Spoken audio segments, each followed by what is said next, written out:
फिर उसके आंखों से आंसू पोंछ पूछा, तुम रो क्यों रहे हो?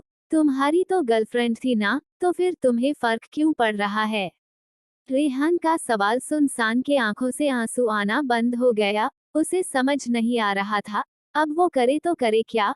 वो रोना नहीं चाहता था पर उसका दिमाग मानने को तैयार नहीं था कि उसका दिल अब रेहान से प्यार करने लगा है। वो अपने आंसू को पोंछ बोला, मेरी आंखों में गंदगी चला गया था। ये सुन रेहान के होंठों पर मुस्कान छा गया। वो उसके करीब जा बोला, अच्छा झूठ बोल लेते हो तुम बनी। इतना कह उससे दूर हो अपनी आंखों को बंद कर लिया तो सान उसके तरफ अपने चेहरे को कर एक टक उसे निहारने लगा। तभी आंखें बंद किए हुए ही रेहान बोल पड़ा, ऐसे देखने का जरूरत नहीं है, नहीं तो तुम्हें मुझसे और प्यार हो जाएगा। ये सुन सान अपने चेहरे को मोड़ अपने मन में ही बोला, क्या ये बंद आंखों से भी देख सकता है? सान अपने मन में ही ये बात कह रहा था पर रेहान उसके मन के बात को भी जैसे समझ पा रहा था। वो मुस्कुराते हुए बोला, बंद आंखों से देख नहीं सकता पर महसूस कर सकता हूँ। ये सुन सान की आंखें फटी की फटी रह गई। उसे लग रहा था रेहान कोई वैम्पायर है जो मन के बातों को भी सुन लेता है। कुछ वक्त के बाद कंपनी आ गया तो दोनों कार से बाहर निकल गए।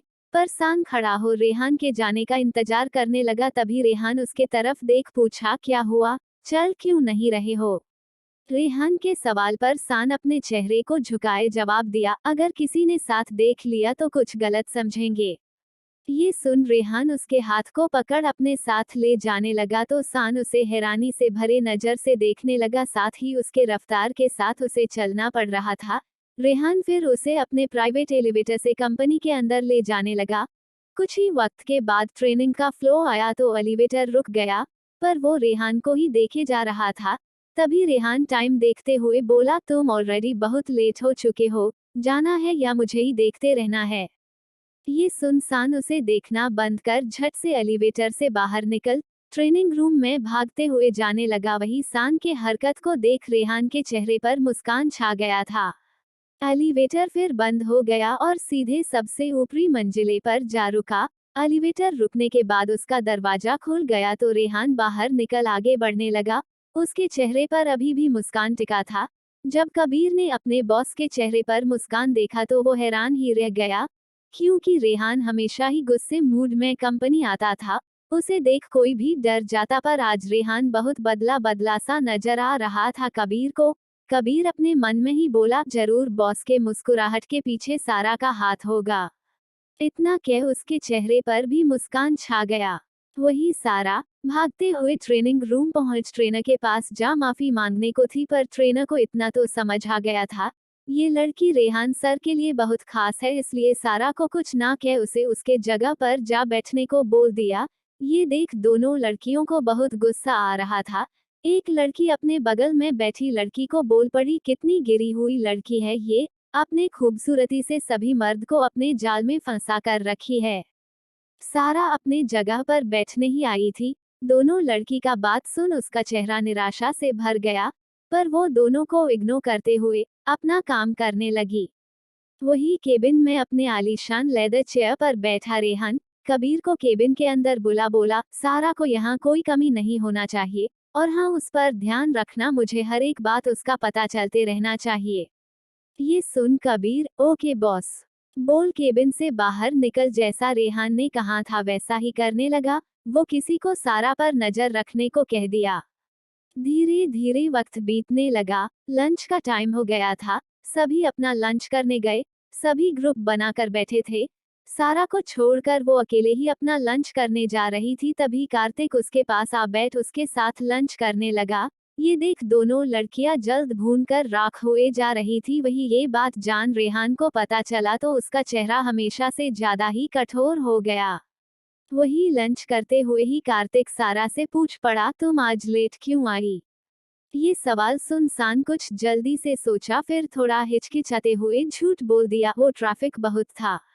तभी सान के फोन पर मैसेज आने का आवाज आया तो सान अपने फोन को निकाल देखा। मैसेज रेहान का था। ये देख मैसेज खोल अपने मन में ही पड़ा, मेरे केबिन में आओ।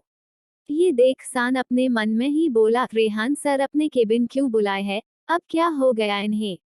और सबसे बड़ा प्रॉब्लम ये था कि वो जाए तो जाए कैसे। सभी की नजरों से बचते हुए सान फिर खाना बंद कर चेयर से उठ कार्तिक की तरफ देख बोला, मैं वॉशरूम से आती हूँ। ये सुन कार्तिक ठीक है कह दिया, तो सान जल्दी से उठ जल्दी जल्दी जाने लगा और इस बात का ख्याल रख रहा था कि कोई उसे जाते हुए ना देख ले। वो एलिवेटर के अंदर जा रेहान के केबिन का फ्लोर नंबर दबा दिया। एलिवेटर स्टार्ट हो गया। फिर कुछ ही वक्त में एलिवेटर ऊपर जा रुक गया, तो सान एलिवेटर से बाहर निकल रेहान के केबिन के तरफ बढ़ गया। जैसे ही रेहान का केबिन आया उसका दिल जोरों से धड़कने लगा। वो केबिन नॉक करने की जगह अपने दिल पर हाथ रख गहरी सांसें ले रहा था। तभी केबिन का दरवाजा खुला, तो सान सामने खड़े रेहान को देख हड़कते हुए अपने कदम पीछे करने के चक्कर में जमीन पर गिरने वाला था, पर रेहान उसके कमर से पकड़ अपने करीब खींच बोला, आने में इतना लेट क्यों हुआ बनी। ये सुन सान हिचकिचाते हुए बोला, वो मैं। इतना ही सान बोल पाया था कि तभी उसे अपने गोद में उठा केबिन के अंदर ले जा उसे सोफे पर रख अपने कोट को निकाला, तो सान अपने छाती पर हाथ रख बोला, सर क्या करने वाले हो आप मेरे साथ। ये सुन रेहान अपने कोट को खोलते हुए बोला, हिम्मत कैसे हुआ तुम्हारा किसी और के करीब जाने का बनी। ये सुनसान सोचने लगा, वो किसके करीब गया है भला। तभी रेहान उसके करीब जा उसके शर्ट के बटन को खोलना शुरू किया, तो सान बोल पड़ा, ये क्या कर रहे हो, हम लोग ऑफिस में है। ये सुन रेहान उसके शर्ट के सारे बटन खोलते हुए बोला, ये बात तो तुम्हें तब सोचना चाहिए था जब तुम उस लड़के के साथ बात करते हुए अपना लंच एंजॉय कर रहे थे बनी। इतना कह वो अपने होंठों को उसके करीब ले जा उसके कोमल होंठों पर अपने होंठ को रख चूमने लगा। तभी किसी ने दरवाजा नॉक किया, तो रेहान का चेहरा गुस्से में कठोर और आंख लाल हो गया। वो सान से दूर होते हुए बोला, अपने शर्ट के बटन को लगा लो। ये सुन वो झट से अपने शर्ट के सारे बटन को लगाने लगा। फिर प्यारे से बच्चे की तरह वो अपने सिर को झुका बैठ गया। तभी रेहान उसके बगल में बैठ बाहर खड़े आदमी को अंदर आने का परमिशन दे दिया। कमिंग। तभी दरवाजा खोल रेहान का दोस्त ऋतिक धनजानी अंदर आया। उसने जब रेहान को उसी लड़की के साथ देखा तो उसके होंठों पर शैतानी मुस्कान छा गया। वही रेहान के चेहरे पर उसे देख कोई भाव नहीं था। वो अपने कोल्ड एक्सप्रेशन के साथ पूछा, तुम यहाँ क्यों आए हो। उसके इस सवाल पर ऋतिक मुस्कुराते हुए अंदर आ उसके साइड में रखे गद्देदार चेयर पर बैठ बोला, मैं तो तुमसे जरूरी बात करने आया था, पर तुम तो। इतना कह वो बस शैतानी मुस्कान मुस्कुरा दिया। वही उसके बातों को इग्नोर कर रेहान सान के तरफ देखा, तो सान खड़ा हो बोला, सर मैं जाऊं। तभी ऋतिक मुस्कुराते हुए उसे देख फ्लर्टी अंदाज में बोल पड़ा, बेबी डॉल इतनी जल्दी कहाँ जा रही हो, थोड़ा मेरे लिए भी कुछ कर लो। ये सुन सान को कुछ समझ नहीं आ रहा था। वही रेहान उसके तरफ देख अपने कोल्ड एक्सप्रेशन के साथ बोला, लगता है तुम्हें अपने जिंदगी से प्यार नहीं है। ये सुन अपने बालों पर हाथ फेर सिल्ली सा मुस्कान दे ऋतिक बोला, रेहान मैं तो बस मजाक कर रहा था तुम्हारी बनी के साथ। ये सुन अपने चेहरे को अफसोस से हिला रेहान सान को जाने का परमिशन दे दिया।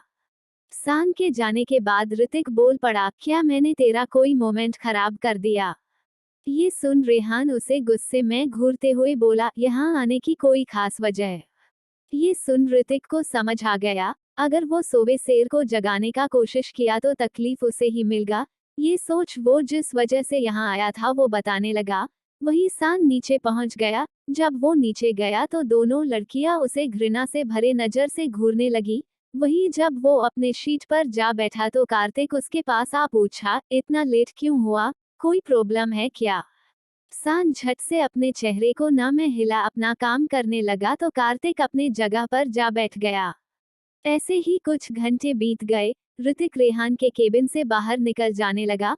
वो बिल्डिंग से बाहर निकल पार्किंग एरिया के पास पहुंचा ही था, तभी वो किसी से जा टकराया।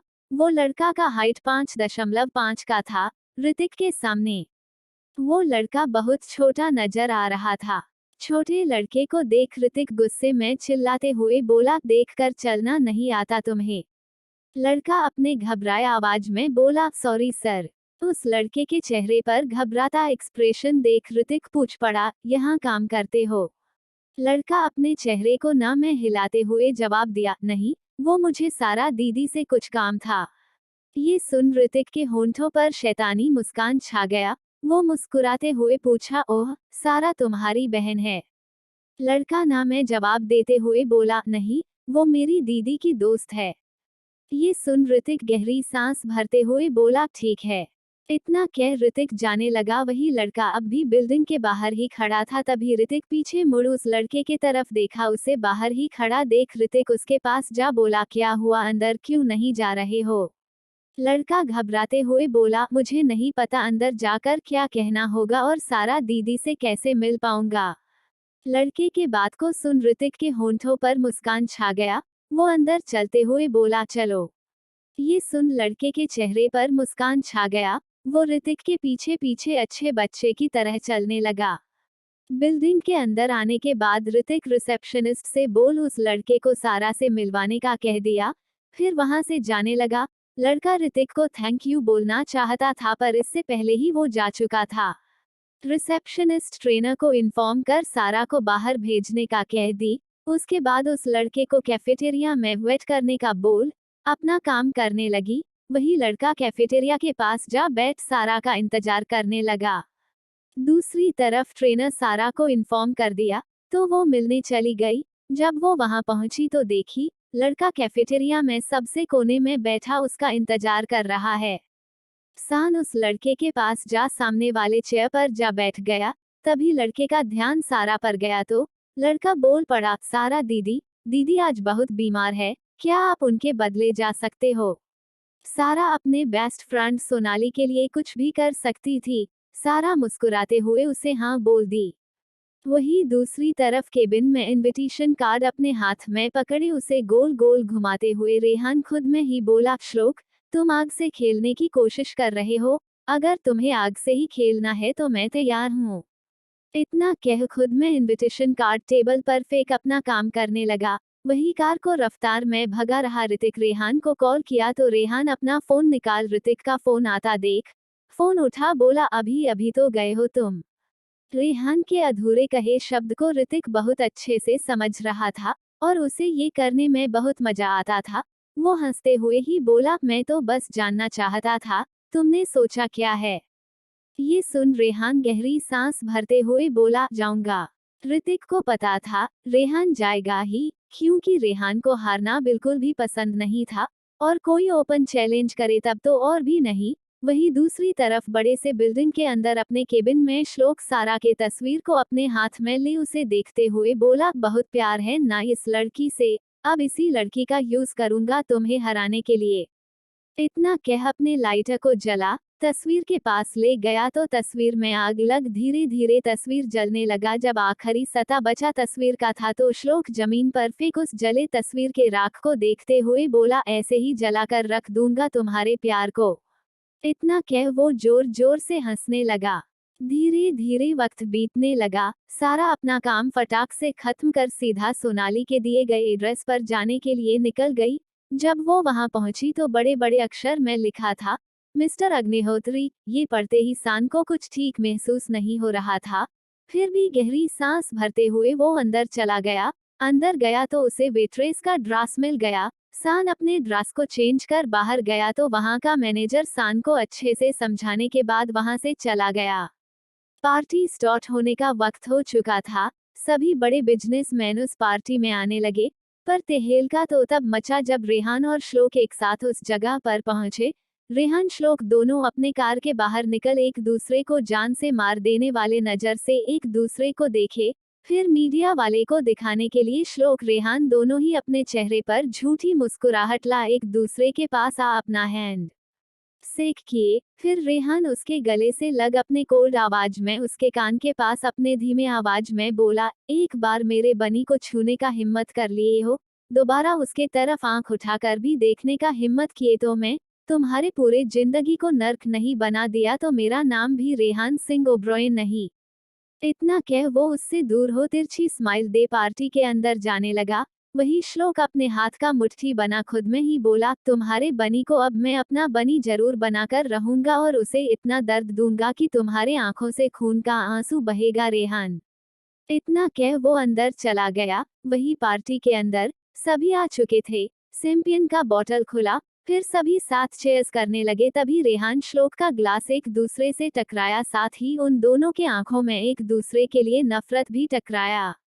सभी साथ फिर चैंपियन का घूंट पिए। वही मैनेजर सारा को सर्व करने सबसे पहले उस तरफ ही जाने बोला जहां श्लोक, रेहान और रेहान का दोस्त ऋतिक खड़ा था। सान उन तीनों में से किसी को नहीं देखा था अब तक। जब वो अपने हाथ में ट्रे पकड़ उस तरफ जाने लगा, तभी जैसे ही सान वहां जा उन तीनों को देखा, उन तीनों के उसके तरफ देखने से पहले ही वो अपने चेहरे पर ट्रेला फाटक से मुड़ बोला, क्या कोई दुश्मनी है इन तीनों को मुझसे? जहां जाता हूं ये तीनों मुझे कहीं ना कहीं मिल ही जाते हैं। इतना कह सान अपना इरिटेशन से भरा चेहरा बनाया। तभी श्लोक आवाज दिया, वेटर इधर आना। श्लोक का आवाज सुनने के बाद भी सान अपने जगह पर ही खड़ा रहा। वेट्रेस को ना आता देख श्लोक इस बार गुस्से में चिल्लाकर बोला, तुम्हें सुनाई नहीं देता है? आखिर में श्लोक के गुस्से से निकले शब्दों को सुन सान डरते हुए अपने चेहरे के सामने ट्रे कर उन तीनों के तरफ मुड़ आगे बढ़ने लगा। उसके हरकत को देख रेहान पहले ही समझ चुका था ये उसका बनी है। वही जब सान उन तीनों के सामने आया तो श्लोक और ऋतिक उसका चेहरा देखने का कोशिश किए, पर तभी रेहान बस अपने फोन के मैसेज किया था। तब तक पूरे पार्टी हॉल का लाइट चला गया। ये देख श्लोक अपने मैनेजर को कॉल कर उस पर चिल्लाने लगा। वही जैसे ही कुछ वक्त के बाद लाइट आया, तब तक रेहान के साथ साथ वो वेट्रेस भी गायब थी। ये देख श्लोक हैरान था। वही ऋतिक को सब समझ आ चुका था। ये लाइट ऑफ किसने करवाया होगा और अभी रेहान होगा किसके साथ? भले ही ये पार्टी श्लोक अग्निहोत्री ने ऑर्गेनाइज्ड करवाया था, पर ऐसा कोई जगह नहीं जहां रेहान का कंट्रोल ना हो। सभी साथ फिर चैंपियन का घूंट पिए। वही मैनेजर सारा को सर्व करने सबसे पहले उस तरफ ही जाने बोला जहां श्लोक, रेहान और रेहान का दोस्त ऋतिक खड़ा था। सान उन तीनों में से किसी को नहीं देखा था अब तक। जब वो अपने हाथ में ट्रे पकड़ उस तरफ जाने लगा, तभी जैसे ही सान वहां जा उन तीनों को देखा, उन तीनों के उसके तरफ देखने से पहले ही वो अपने चेहरे पर ट्रेला फाटक से मुड़ बोला, क्या कोई दुश्मनी है इन तीनों को मुझसे? जहां जाता हूं ये तीनों मुझे कहीं ना कहीं मिल ही जाते हैं। इतना कह सान अपना इरिटेशन से भरा चेहरा बनाया। तभी श्लोक आवाज दिया, वेटर इधर आना। श्लोक का आवाज सुनने के बाद भी सान अपने जगह पर ही खड़ा रहा। वेट्रेस को ना आता देख श्लोक इस बार गुस्से में चिल्लाकर बोला, तुम्हें सुनाई नहीं देता है? आखिर में श्लोक के गुस्से से निकले शब्दों को सुन सान डरते हुए अपने चेहरे के सामने ट्रे कर उन तीनों के तरफ मुड़ आगे बढ़ने लगा। उसके हरकत को देख रेहान पहले ही समझ चुका था ये उसका बनी है। वही जब सान उन तीनों के सामने आया तो श्लोक और ऋतिक उसका चेहरा देखने का कोशिश किए, पर तभी रेहान बस अपने फोन के मैसेज किया था। तब तक पूरे पार्टी हॉल का लाइट चला गया। ये देख श्लोक अपने मैनेजर को कॉल कर उस पर चिल्लाने लगा। वही जैसे ही कुछ वक्त के बाद लाइट आया, तब तक रेहान के साथ साथ वो वेट्रेस भी गायब थे। ये देख श्लोक हैरान था। वही ऋतिक को सब समझ आ चुका था। ये लाइट ऑफ किसने करवाया होगा और अभी रेहान होगा किसके साथ? भले ही ये पार्टी श्लोक अग्निहोत्री ने ऑर्गेनाइज्ड करवाया था, पर ऐसा कोई जगह नहीं जहां रेहान का कंट्रोल ना हो। वही दूसरे फ्लोर के खाली रूम में रेहान दरवाजा अंदर से बंद कर सान को दरवाजे के तरफ कर उसके होंठ को मजबूती से पकड़ बेहद करीब जा अपने गुस्से से भरे आवाज में कठोरता से बोला, क्या तुम्हारा सैलरी इनफ नहीं है जो तुम वेट्रेस का काम कर रहे हो? अगर और सैलरी चाहिए तो तुम मुझे बोल सकते थे, ऐसे वेट्रेस का काम करने का तुम्हें क्या जरूरत था? रेहान के बातों को सुन अपने आप को उसके पकड़ से छुड़ाने का कोशिश करते हुए सान बोल पड़ा, मैं अपनी दोस्त के बदले आया था। ये सुन रेहान अपने होंठ के उंगलियों को उसके गाल पर रख अपने उंगलियों को मजबूत कर कठोरता से बोला, कोई जरूरत नहीं है अपनी दोस्त के लिए तुम्हें ये सब काम करने का। अगर मैंने तुम्हें दोबारा वेट्रेस के ड्रेस में देखा तो मैं तुम्हें हमेशा हमेशा के लिए अपने पास कैद कर लूंगा। रेहान का बात सुन सान को उसके दिल में दर्द पहुंच रहा था। वही उसके ऐसे उसे दर्द देने से उसके गालों में भी उसे दर्द हो रहा था। उसके बड़े बड़े खूबसूरत आंखों से आंसू का रेत बाहर आने लगा। सान के आंखों से बहते आंसू को देख रेहान का कठोर दिल पिघलने लगा। वो उसके गाल से अपने उंगलियों के पकड़ को ढीला कर प्यार से सहलाते हुए बोला, बनी तुम्हें दर्द हुआ क्या?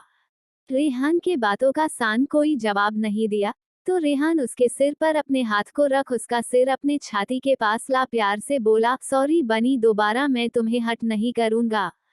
रेहान के इस रूप से सान को भी उसका आदत पड़ने लगा था, साथ ही उसका दिल भी अब उसके लिए धड़कना शुरू हो गया था। वहीं दूसरी तरफ श्लोक को जब ये पता चला कि इस पार्टी में वेट्रेस के लिए सारा आई थी तो उसके चेहरे पर शैतानी मुस्कान छा गया। वो अपने आदमियों से फिर ये पता करवाया कि दोनों अभी कहाँ है, फिर मीडिया को इस न्यूज का खबर दे डाला। साथ ही अंदर जाने का रास्ता भी रिपोर्टर्स को बता दिया। सारे रिपोर्टर्स उस कमरे को घेर लिए। वही ये बात पता चलते ही ऋतिक इस मामले को सुधारने का कोशिश करने लगा, पर मामला बिगड़ चुका था और अभी चुनाव का वक्त था और रेहान लीगल से लेकर इनलीगल बिजनेस के साथ ही अंडरवर्ल्ड की दुनिया के साथ साथ पॉलिटिक्स में भी इन्वॉल्व था। यही कारण था उसे कोई छू तक भी नहीं पाता और अभी ऐसे न्यूज का फैलने से चुनाव पर गहरा असर पड़ सकता था। ऋतिक के पास कोई ऑप्शन नहीं बचा तो वो रेहान को कॉल कर दिया। जब रेहान का फोन बजा तो वो सान से दूर हो अपने जेब से अपना फोन निकाल उठा लिया। तभी उसे श्लोक के कारनामे के बारे में ऋतिक से सब पता चला। रेहान को इस चुनाव से कोई मतलब नहीं था, उसे पता था वो श्लोक उसे कितना भी बदनाम करने का कोशिश करे जीतेगा तो वही ही। उसे टेंशन बस सान का था। जब उसे ये बात पता चला तो उसके चेहरे पर टेंशन छा गया, साथ ही टेंशन के वजह से उसके माथे पर परेशानी का सलवट पड़ चुका था। ये देख सान पूछ पड़ा, क्या हुआ सर, कोई प्रॉब्लम है क्या? ये सुन रेहान सान को ऊपर से लेकर नीचे तक देख बोला, क्या तुम कुछ देर के लिए लड़का बन सकते हो? ये सुन सान घबराते हुए पूछा, आप ऐसा क्यों चाहते हैं? और मैं लड़का कैसे बन सकता हूँ? मेरे बाल देखो और मेरे पास लड़कों वाला कपड़ा भी नहीं है। ये सुन रेहान उसके तरफ देख बोला, कबर्ड खोलो जाकर उसके अंदर लड़कों का कपड़ा भरा है और तुम्हारे बाल का मैं सोचता हूँ। ये सुन सान सवाल कर दिया, पर मैं लड़का क्यों बनूं? रेहान उसे कठोरता से भरे नजर से देखते हुए बोला, जैसा कहा जल्दी करो, मेरे पास टाइम नहीं है। ये सुन सान फटक से कपड़े बदलने लगा। वही रेहान उसके बाल का जुगाड़ सोच रहा था। तभी रेहान का नजर गोल कैप पर गया जो अक्सर आदमी लॉन्ग कोट पर पहना करते थे। रेहान ने सान के लिए लॉन्ग कोट निकाल उसके तरफ बढ़ा दिया तो वो कपड़े पहनने के बाद कोट पहन लिया। उसके बाद रेहान उसके बाल में लगे क्लिप्स को खोल बालों को ऊपर कर अच्छे से क्लिप्स लगाने लगा। वही सान उसे ये करता शांति से देख रहा था। क्लिप्स लगाने हो गया तो रेहान उसे गोल कैप पहना, उसे अच्छे से देखा। लड़के के रूप में सान बहुत प्यारा लग रहा था। वही सान जब अपने आप को शीशे में देखा तो वो खुद को ही देख हैरान था। लड़के के रूप में वो कमाल का लग रहा था। उसके बाद रेहान उसे थोड़ा अपना स्टैंडर्ड बढ़ाने का बोल, एक बिजनेसमैन की तरह करने का बोल। बातें करते हुए रूम में दरवाजा खोल दिया। तभी सारे रिपोर्टर्स देखे बिना ही तस्वीर लेने लगे। जब सभी ने ये देखा कि उसके साथ कोई लड़की नहीं लड़का है तो सभी के चेहरे पर निराशा छा गया। वही ये सब देख सान को समझ आ गया रेहान ने उसे ऐसा क्यों करने को कहा था। अब सभी रिपोर्टर्स को कोई न्यूज़ तो नहीं मिला पर सभी के चेहरे पर डर छा गया। सभी रेहान के गुस्से से अच्छे तरीके से वाकिफ थे। रेहान सभी के तरफ अपने कठोरता से भरे नजर से देख अपने फोन में बस एक नंबर डायल कर अपने कान में लगा फोन के दूसरे साइड के शख्स को अपने कोल्ड आवाज में बोला, यहाँ मौजूद एक भी इंसान मुझे दोबारा नहीं नजर आना चाहिए। रेहान के बातों का मतलब सभी रिपोर्टर्स को बहुत अच्छे से पता था। सभी रिपोर्टर्स रेहान के सामने गिड़गिड़ाने लगे पर गिड़गिड़ाने का कोई फायदा नहीं था। रेहान अपना डिसीजन कभी नहीं बदलता। वही रेहान ये ऑर्डर देने के बाद सान के साथ बाहर जाने लगा। जब वो पार्टी से बाहर निकल सान के साथ अपने कार के अंदर जा बैठ गया तो सान बोल पड़ा, सर, जब सब कुछ ठीक हो गया है तो फिर उन सभी का जॉब क्यों छीना आपने? सान के बातों को सुन रेहान उसके तरफ देखा, फिर गहरी सांस भर बोला, ये सब तमाशा हो भी जाता तो मेरा कुछ नहीं बिगड़ता बनी, बट तुम्हारा जरूर बिगड़ता। अब भी तुम चाहती हो उन सब का जॉब ना जाए? ये सवाल सुन सान अपने चेहरे को हाँ में हिला दिया। वही कबीर कार चलाते हुए रियर व्यू मिरर से दोनों को ही देखे जा रहा था। तभी सान का फोन बजा तो वो अपना फोन निकाल अपनी दोस्त का कॉल आता देख परेशान हो बोला, ओह सीट, मेरे कारण फिर सोनाली का जॉब खतरे में आ जाएगा। इतना कह सान परेशान हो गया, उसे समझ नहीं आ रहा था वो उठाकर सोनाली को क्या बोले। तभी उसके हाथ से फोन ले रेहान कॉल उठा बोला, मेरे बनी से दोबारा ये सब काम कराने का सोचना भी मत, और हाँ तुम्हारे जॉब को कुछ नहीं होगा। इतना कह वो कॉल कट कर दिया। वही सोनाली तो रेहान के आवाज को सुन जम सी गई थी।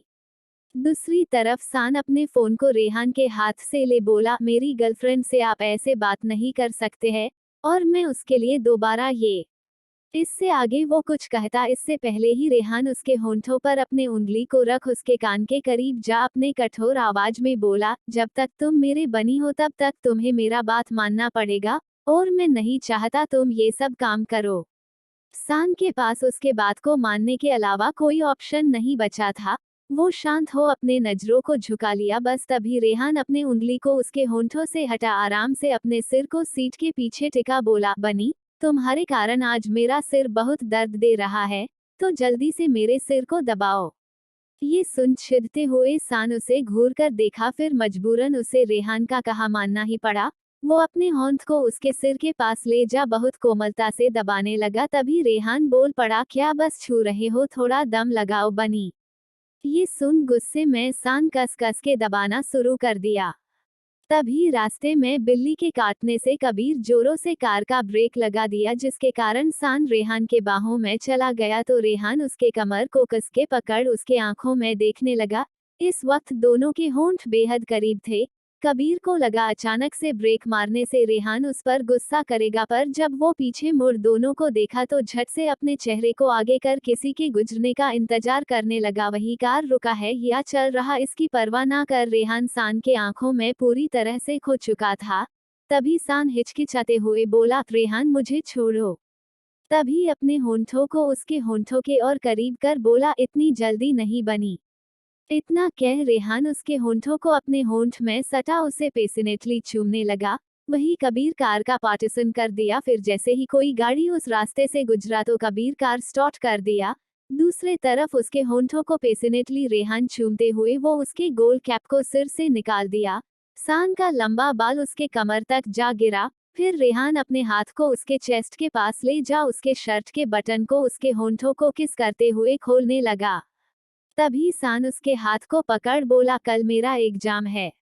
ये सुन रेहान उसके सिर को अपने चेस्ट पर रख उसके बालों को प्यार से सहलाते हुए बोला, कल एग्जाम है बनी और तुम पढ़ाई के जगह ये सब कर रहे थे।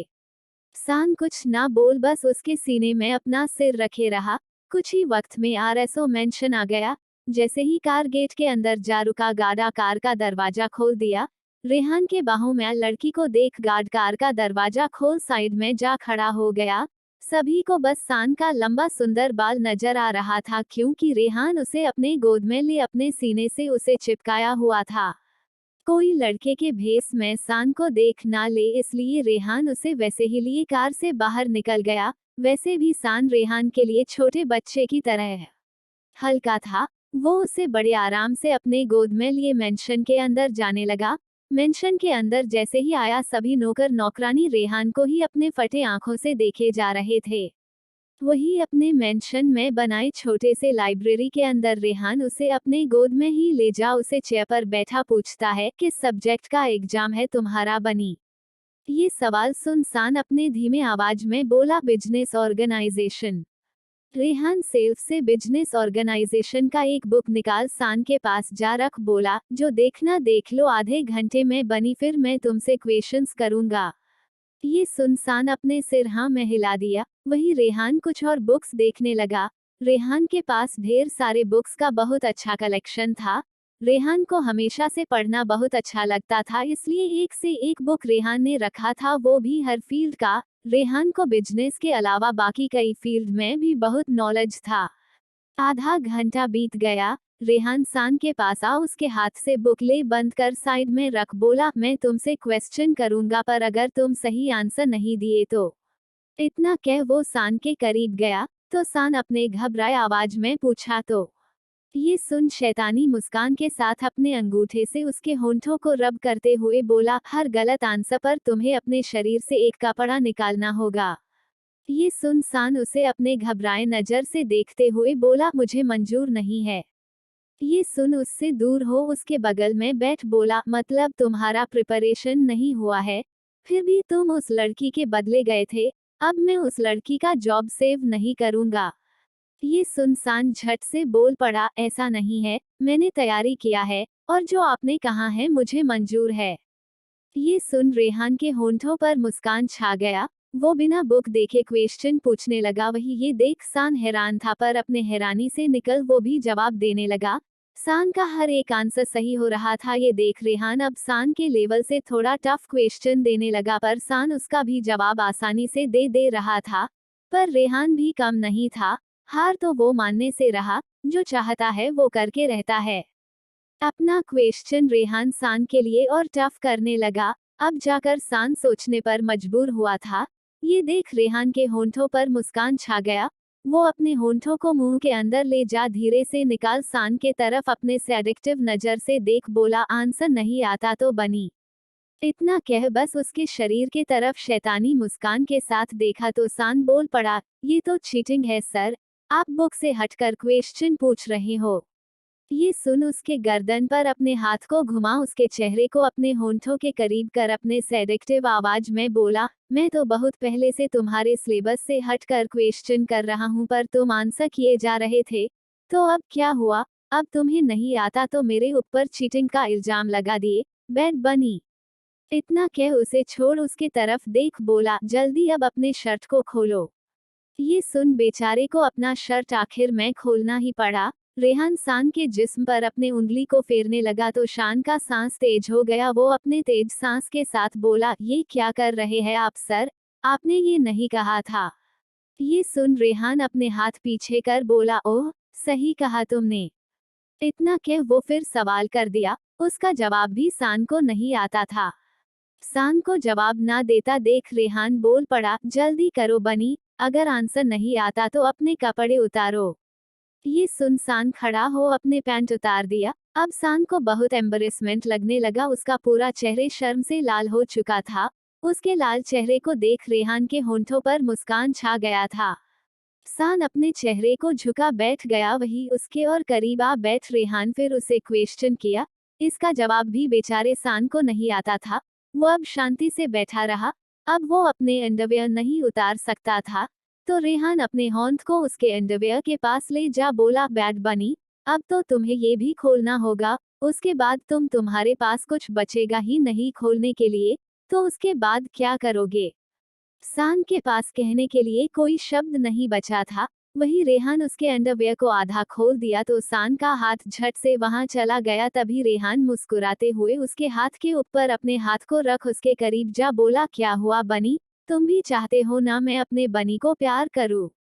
ये सुन सान अपने चेहरे को ना में हिला दिया तो रेहान अपने जीभ से उसके शरीर को जा हल्का टच कर बोला, पर बनी, तुम्हारा शरीर तो चाहता है मैं इसे प्यार करूं। इतना कह उसके चेहरे पर अपने हाथ को रख उसके होंठों के करीब जा उसके हाथ को पकड़ घिसते हुए बोला, देखो अपने शरीर के रिएक्शन को बनी, तुम्हारा शरीर मेरा प्यार चाहता है फिर भी तुम झूठ बोल रहे हो। बैड बनी के साथ साथ अब तुम झूठे बनी भी हो। इतना कह उसके कोमल होंठों पर अपने होंठ रख उसे प्यार से चूमने लगा। चूमते हुए वो उसके गर्दन शरीर को भी चूम अपने पूरे कपड़े खोल आराम से चेयर पर बैठ सान के तरफ देख बोला, बनी मेरे पास आओ। ये सुन सान अपने नजरों को उठा उसके तरफ देखा फिर उठ उसके गोद में चला गया। तो रेहान उसके कान को बाइट कर उसके कान में अपने सेडिक्टिव आवाज में बोला, किस करो। ये सुनने के बाद भी सान हिल तक नहीं रहा था तो आखिर में रेहान बोल पड़ा, अगर तुमने मुझे किस नहीं किया तो मैं कल कॉलेज जाने लायक हालत नहीं छोड़ूंगा तुम्हारा। ये सुन फटक से सान उसके शरीर को चूमने लगा। सान के चूमने से रेहान अपने सिर को आराम से चेयर पर रख अपने आंखों को बंद कर लिया। फिर जैसे ही कंट्रोल से बाहर हुआ वो अपने आंखों को खोल उसे किस करने से रोक उसे उठाकर टेबल पर रख उसके आगे कुछ करने को था तभी उसका फोन बजा तो इरिटेट को वो अपने फोन को उठा कॉलर ईद पर ऋतिक का कॉल आता देखा तो कॉल उठा अपने गुस्से से भरे चिड़चिड़े आवाज में बोला, क्या हुआ? रेहान के आवाज को सुन ऋतिक को समझ आ गया वो गलत टाइम पर कॉल कर दिया है।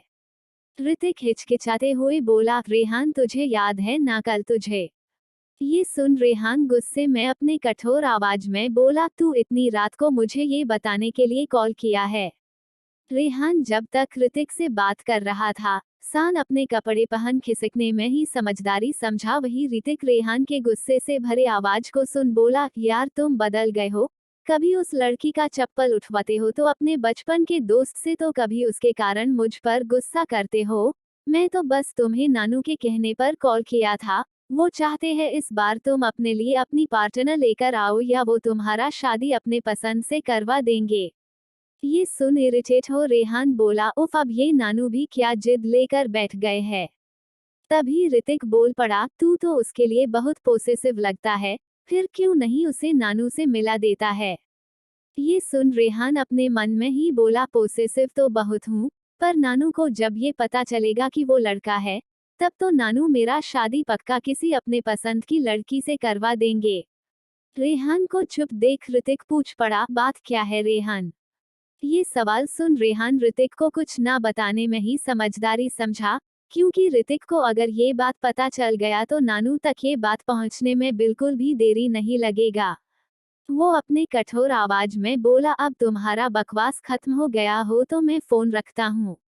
इतना कह रेहान कॉल कट कर पीछे मुड़ा तो देखा सान वहां है ही नहीं। ये देख रेहान का गुस्सा बढ़ गया। वो अपने कठोर आवाज में खुद में ही बोला, बनी तुम्हारा हिम्मत कैसे हुआ मेरे इजाजत के बिना जाने का। इतना कह वो गुस्से में वहां से निकल अपने कमरे में चला गया तो देखा उसका बनी कमरे में है ही नहीं।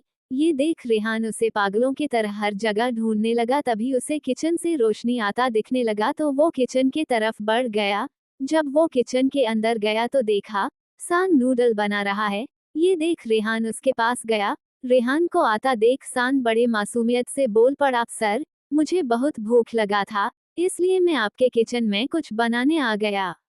ये सुन रेहान का गुस्सा छू मंतर हो गया था। साथ ही उसे राहत मिला सान को सही सलामत देखकर। वो उसे पीछे से अपने बाहों में भर लिया। ये देख सान हैरान था, साथ ही उसका हाथ स्लैप पर जम सा गया था। तभी रेहान अपने गर्म सांसों को उसके कंधे पर छोड़ते हुए बोला, बनी ऐसे बिना बताए कहीं मत जाया करो, तुम नहीं मिल रहे थे तो मैं बहुत डर गया था। ये सुन सान हैरान था। वो पूछ पड़ा, क्यों। सान के सवाल पर रेहान बहुत प्यार से जवाब दिया, क्योंकि तुम मेरे बनी हो, अगर तुम्हें एक खरोच भी आया तो मुझे बहुत तकलीफ होगा। ये सुन सान को पता नहीं क्यों पर बहुत अच्छा लग रहा था। तभी रेहान उससे दूर हो बोला, मुझे भी बहुत भूख लगा है बनी, जल्दी से मेरे लिए जो भी बना रहे हो लेकर आओ। इतना कह वो डाइनिंग हॉल में जा चेयर पर बैठ गया। वही सान अपने नूडल को देखा जो सिर्फ वो अपने लिए बनाया था। अब उसे ये नूडल्स रेहान के साथ भी शेयर करना पड़ेगा। कुछ ही देर में नूडल्स तैयार हो गया। बड़े से 2 बाउल में सान नूडल्स डाल ट्रे में दोनों बाउल को रख डाइनिंग हॉल के तरफ चला गया। वहां जाने के बाद सान रेहान के पास नूडल्स का एक बाउल रख वो भी जा बैठ अपना खाना शुरू कर दिया। वही रेहान पहले नूडल्स को देखा, फिर अपने कांटे वाले चम्मच में रोल कर अपने मुंह में डाला।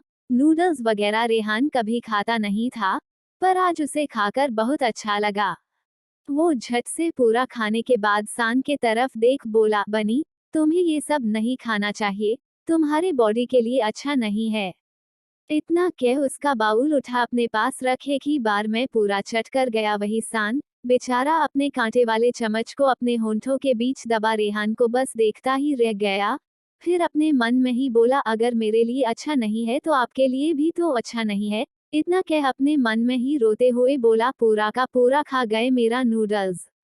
वही रेहान पूरा खा अपने होंठों को साफ करते हुए बोला, अब से तुम मेरे लिए हर सुबह ये नूडल्स बनाओगे, ठीक है बनी।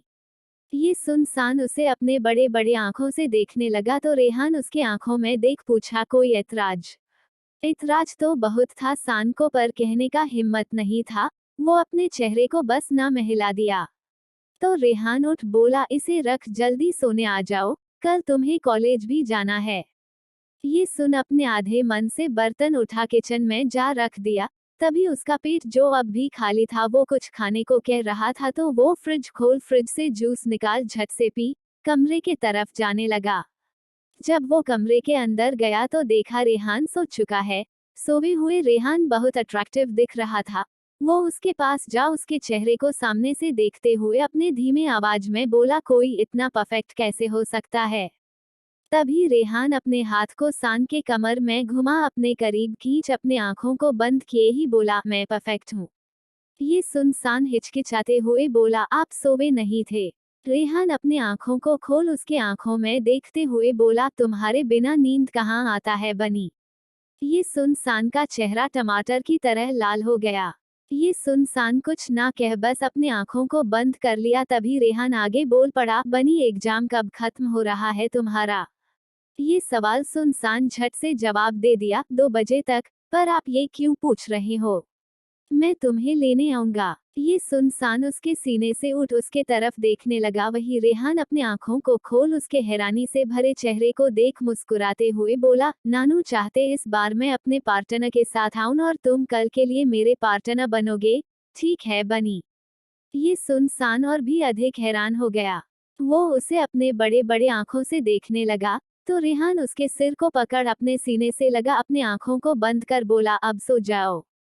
वही सान के तो होश उड़े थे। आज पूरी रात उसे नींद तो अच्छे से नहीं आने वाला था। धीरे धीरे ये रात बीतने लगा। सुबह का वक्त हो गया। रेहान का नींद खुला तो वो देखा उसके बगल में सान नहीं है। वो झट से अपने आंखों को खोल उठा तो उसे बाथरूम से शावर का आवाज आने लगा। तब जाकर उसे चैन मिला। कुछ वक्त के बाद सान नहाकर बाथरूम से बाहर आ गया। वो बाथरूम में ही अपने कपड़े बदल आया था, जिस कारण उसके गीले बालों से उसका कपड़ा पूरा भीग चुका था। ये देख रेहान बेड से नीचे उतर सान के हाथ में पकड़े तौलिए को रेहान सान के हाथ से ले उसके सिर पर रख उसके लंबे बालों को सुखाते हुए बोला, बनी नहाने के बाद अपने बालों का पानी अच्छे से झाड़ने के बाद ही कपड़ा पहनना चाहिए। देखो पूरा कपड़ा तुम्हारा भीग चुका है। रेहान जब उसका फिक्र करता था तो उसे बहुत अच्छा लगता। उसे ऐसे फील होता जैसे उसकी माँ उसके साथ हो। सान रेहान के कमर पर अपने हाथ घुमा अपने सिर को उसके सीने में जा रख लिया।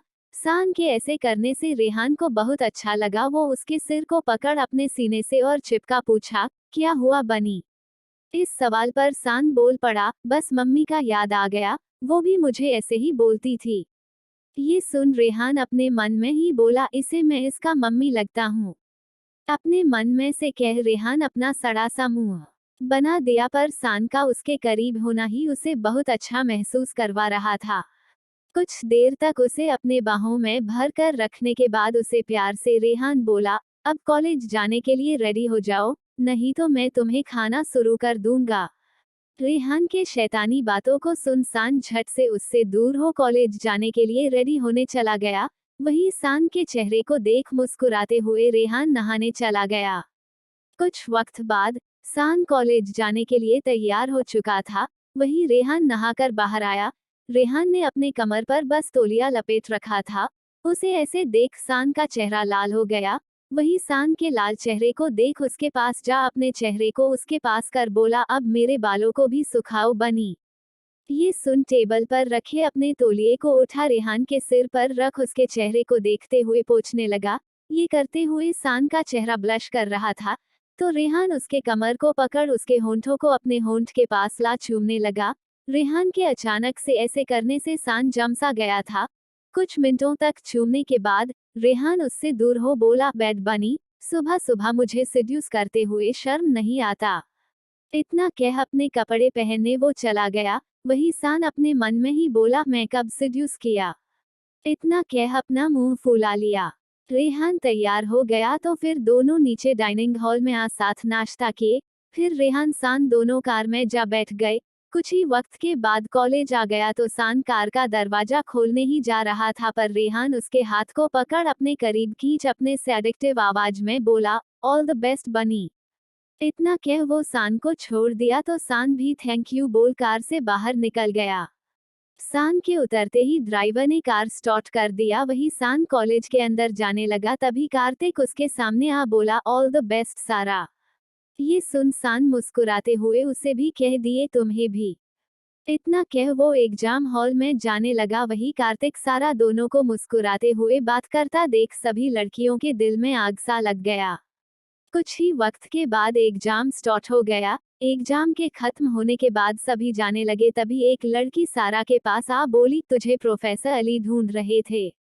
ये सुन सारा पूछ पड़ी, कहाँ है अली सर। लड़की ने उसे बता दिया तो सान अली सर के पास जाने लगा। वही सारा को ये बोलने के बाद लड़की अपना फोन निकाल किसी को फोन पर बोली, वो आ रही है। इतना कह उसने फोन कट कर दिया। वही सान प्रोफेसर अली को ढूंढते हुए वहां जाने लगा। जैसे ही वो अंदर गई तो उसे अंदर कोई नजर नहीं आ रहा था, पर तभी उसे दरवाजा बंद होने का आवाज आया। सान पीछे मुड़ देखा। 3 लड़की दरवाजे के पास खड़ी हो शैतानी मुस्कान के साथ सान को देख रही थी। तीनों लड़की को देख सान के चेहरे पर घबराहट छा गया। वो घबराते हुए बोला, क्या क्या चाहिए तुम तीनों को? तीनों लड़की उसके पास जा एक लड़की उसके बाल को पकड़ बोली, हिम्मत कैसे हुआ तेरा मेरे कार्तिक को सिड्यूस करने का? लड़की ने सान के बाल को जोरों से खींच रखा था, जिस कारण सान के सुंदर बड़े बड़े आंखों में आंसू का रेत भर गया था। सान अपने हाथ को आगे कर लड़की को खुद से दूर करना चाहता था, पर दूसरी लड़की उसके दोनों कोमल हाथ को पकड़ उसके हाथ पीछे कर मोड़ने लगी। सान के बड़े बड़े आंखों से दर्द के कारण आंखों में भरा मोती चेहरे पर आने लगा। तभी लड़की उसके गाल पर एक जोरदार थप्पड़ लगा बोली, मेरे कार्तिक को अपने खूबसूरती से फंसाना चाहती हो?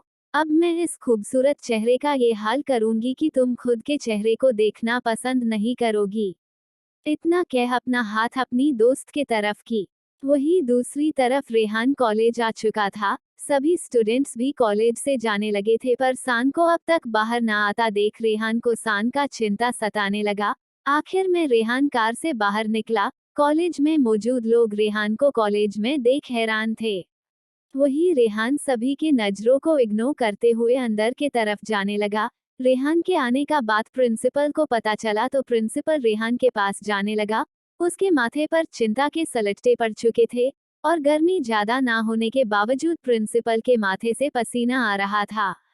रेहान के अचानक से कॉलेज में आने से प्रिंसिपल पूरे तरीके से डरा हुआ था।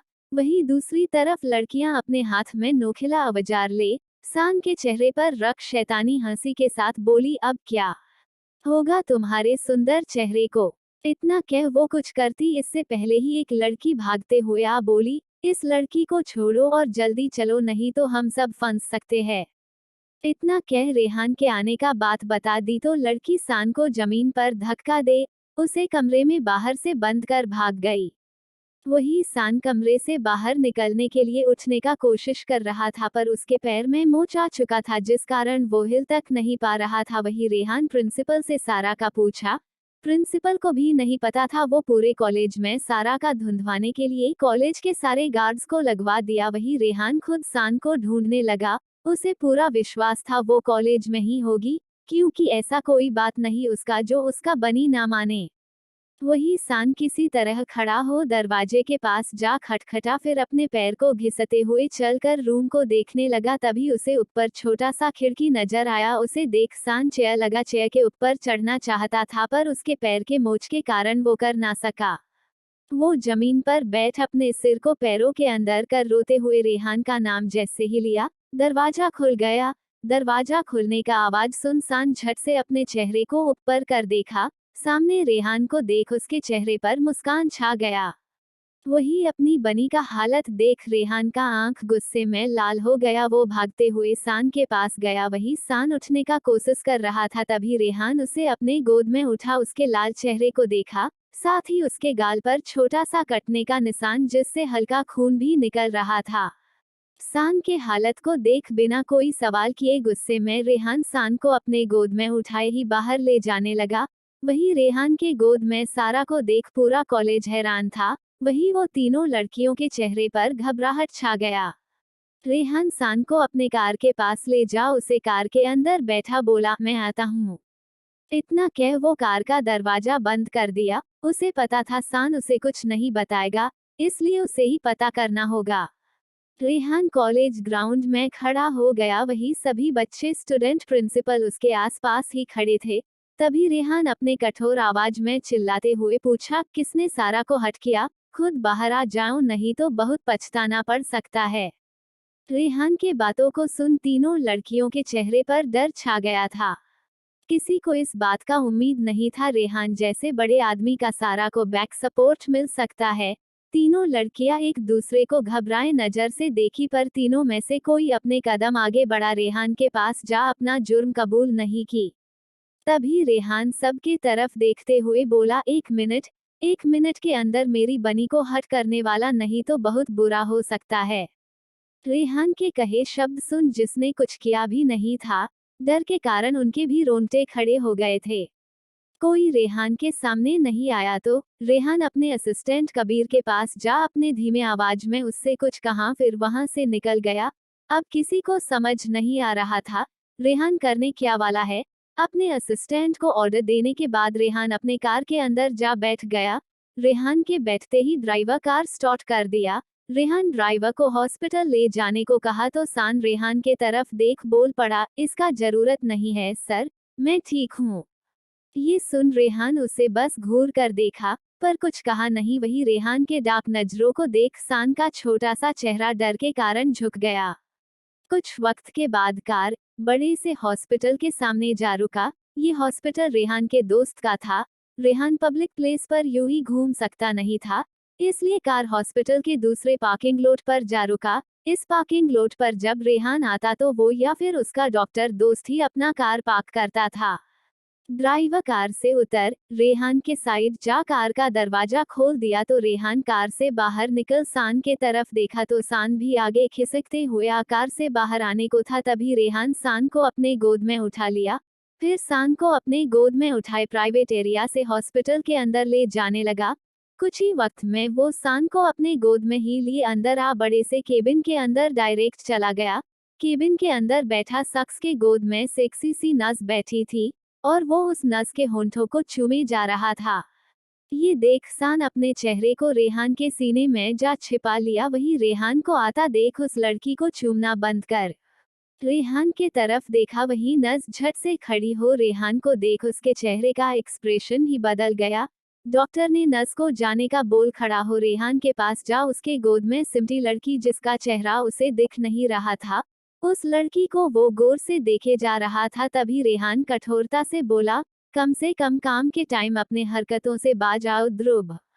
ये सुन ध्रुव मुस्कुरा दिया। वही रेहान सान को चेयर पर जाकर बिठा दिया। तभी ध्रुव का नजर चेयर पर बैठी खूबसूरत लड़की पर गया तो ध्रुव उसे देख मुस्कुराते हुए बोला, ये सुंदरी वही है जिसके बारे में ऋतिक बता रहा था, सच में तुम बहुत सुंदर हो। इतना कह फ्लाटी अंदाज में ध्रुव सान को देखते हुए आगे बोला, ब्यूटीफुल, काश तुम रेहान से पहले मुझे मिली होती। ये सुन सान तो अपने चेहरे को बस नीचे झुका लिया होता है। वही रेहान उसे कठोरता से देखते हुए अपने हाथ को ध्रुव के कंधे पर रख मजबूत कर उसे दबाने लगता है। रेहान ने इतने कसके दबाने से उसका चीख निकल आया। वो चीखते हुए बोल पड़ा, आह रेहान, मैं तेरा बचपन का दोस्त हूँ, मैं तो बस अपनी फ्यूचर भाभी के साथ मस्ती मजाक कर रहा था। ये सुन रेहान को अच्छा लगा, वो उसके कंधे से अपना हाथ हटा दिया। वही सान की आंखें हैरानी से बड़ी बड़ी हो गई भाभी शब्द सुनकर। रेहान फिर उसकी बनी के जख्मों पर बैंडेज करने का बोल उसके मुड़े पैर को देखने का बोल दिया और ऑर्डर दिया कि उसके बनी का पैर शाम होने से पहले ही ठीक हो जाए। ये ऑर्डर सुन ध्रुव लग गया अपने काम में। वही दूसरी तरफ बड़े से केबिन के बाहर सोनाली का छोटा भाई अंश केबिन को नॉक किया। तभी केबिन के अंदर बैठा शख्स जो फोन पर बातें करते हुए उसके चेहरे पर फ्रस्ट्रेशन के भाव छा गए थे, वो बाहर खड़े शख्स को अपने कठोर आवाज में ही अंदर आने का परमिशन दे दिया तो अंश केबिन के दरवाजे को धीरे से खोल अंदर चला गया। अंश को आता देख चेयर पर बैठा आदमी फोन कट कर उसके तरफ देख बोल पड़ा, ओह तुम, जो मैंने काम दिया था वो पूरा हो गया। अंश अपना चेहरा हाँ में हिला दिया। अंश अभी अभी ही कॉलेज में एडमिशन लिया था पर उसके अंदर बहुत काबिलियत भरा हुआ था, साथ ही वो हमेशा से टॉपर रहा है। इसके पीछे सारा का ही हौंत था। वो अपने खाली टाइम में सोनाली के भाई को अच्छे से पढ़ा दिया करता था और अंश भी बिल्कुल सान की तरह ही बनना चाहता था। इसी कारण वो पैसे कमाने के लिए कॉलेज में जाते ही कॉलेज के स्टूडेंट्स का प्रोजेक्ट बना दिया करता था, सिर्फ पैसे कमाने के लिए। जब अगस्त्य अग्निहोत्री को उसके भाई से अंश के काबिलियत के बारे में पता चला तो वो भी उसे परखने के लिए अपने कंपनी के कुछ मिनी प्रोजेक्ट्स उसे देना शुरू कर दिया था।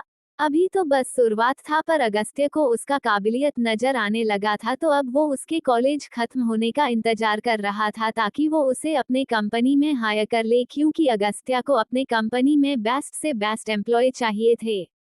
अंश अगस्त्य के पास जा छोटा सा पेन ड्राइव के साथ साथ फाइल बढ़ा दिया तो अगस्त्य उस पेन ड्राइव और फाइल को ले टेबल रख दिया। अगस्त्य ने लिया था तो अंश जाने का परमिशन मांगा ही था कि तभी अगस्त्य फन कॉल को सोचते हुए पूछ पड़ा, मैंने सुना है तुम आवाज बदलने में माहिर हो। ये सुन अंश ने अपने चेहरे को हाँ में हिलाते हुए अपने धीमे प्यारे आवाज में बोला, कुछ खास नहीं हूँ सर, पर थोड़ा बहुत आता है।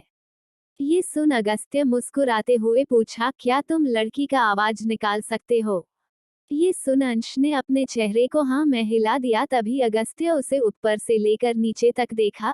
अगर उस बच्चे को लड़की की तरह तैयार कर दिया जाए तो वो बहुत क्यूट सी प्यारी सी लड़की दिखेगी। ये सोचते ही जैसे उसका प्रॉब्लम सॉल्व हो गया हो, वो झट से बोल पड़ा, मेरे साथ आज तुम्हें कहीं चलना होगा पर मेरी गर्लफ्रेंड बनकर। ये बात मेरे भाई को पता नहीं चलना चाहिए। ये सुन अंश का आंख हैरानी से बड़ा बड़ा हो गया।